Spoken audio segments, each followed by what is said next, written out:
अटका आती है, तो उस हिसाब से बता रहा हूँ। तो एक ही मंत्र से तुम नंबर्स के हिसाब से और उसको 1.25 लाख कर लिया, सिद्ध हो गया। सिद्ध के बाद में तुम वो मंत्र पढ़ना शुरू कर दो। दिन भर 24 घंटे मंत्र पढ़ते रहो, ध्यान करने मत बैठो। कोई बोल रहा है करीम भाई आपने ध्यान करने मना कर दिया। मैंने ध्यान करने उन लोगों को मना किया जिन लोगों के घर में किसी एक बंदे को हाजिरी आती है। नेगेटिविटी का ऐसा केस है कि एक बंदा बिस्तर पे पड़ा हुआ है, उन लोगों को मैंने ध्यान करने के लिए मना किया हो। समझ रहे हो? उन लोगों को मैंने बोला पहले जाप पे ध्यान दो, बखूर वाली रेमेडी फॉलो करो, तुम्हारे घर से पूरा काम हो जाएगा। उसके बाद मैं खुद सामने से बता दूंगा कि भाई आप ध्यान करना शुरू कर दो। पूरे घर को जाप करने बोलो। आसन लगा के जो आंख बंद करके मानसिक जप करते ध्यान करते ना, वो मत करो।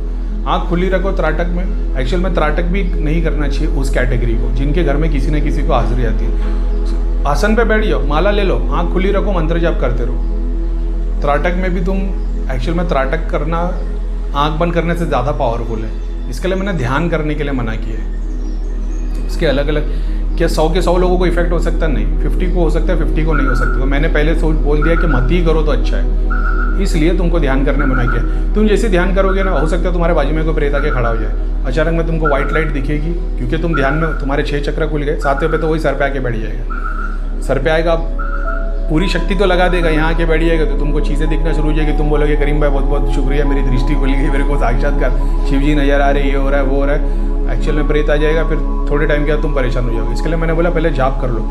जाप करके तुम्हारी बॉडी का जो ऑरा है ना, वो इतना स्ट्रांग हो जाएगा कि प्रेत आ नहीं पाएगा तुम्हारे 6 फीट दूर तक। तब ध्यान करने का मज़ा अलग है और प्रोग्रेस भी फास्ट होगी। अब ऐसा तुम सीधे ध्यान करने बैठ गए हो तो तुम्हारी बॉडी के अंदर कोई ऑरा नहीं है, तो प्रेत आके तुम्हारे 3 फुट दूर भी खड़ा है तो प्रेत का ऑरा ही 6 फुट का है, तो तुम पूरे काली परछाई के अंदर आ गए हो। तो इसको एनर्जी कहाँ से मिल रही है? प्रेत को 6 फुट और 15 फुट का ऑरा बनाने के लिए तुम्हारे घर में भोग चढ़ रहा है। इसके लिए मैंने बताया। अभी बहुत लोग बोल रहे हैं कि भैया भोग नहीं चढ़ा है, फिजिकल नहीं। फिजिकल चीज़ भोग में मत चढ़ाओ।